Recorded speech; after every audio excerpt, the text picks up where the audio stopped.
Pakita ko ngayon sa inyo itong new arrival natin. We have here a 2017 Mitsubishi Mirage G4 automatic transmission. So this is the top of the line variant. So sa mga budget dyan na 400 below, baka makonsider nyo to. Lang sa inyo na mabilis yung condition nitong Mitsubishi Mirage natin. For the interior, we have beige color, full leather seats, napakaganda pa ng condition ng leather seats niya. Bagong-bago, ipa-car wash ko lang.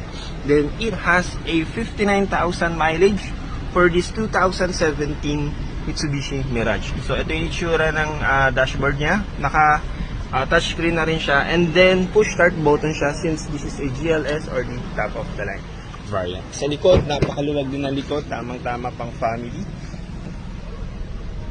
So sa overall condition, paikot, napakaganda. Latang-lata siya. Yan. So, sa mga interesado dito, open for cash financing and trade-in na rin tayo. For cash, sige, asking price ko ng 388,000. Included ko na dito yung transfer of ownership, updated registration, and bigyan ko na rin kayo ng free full tank. I-detail lang namin to, and then afterwards, post na rin namin yung full details. Alright? Maraming salamat po, at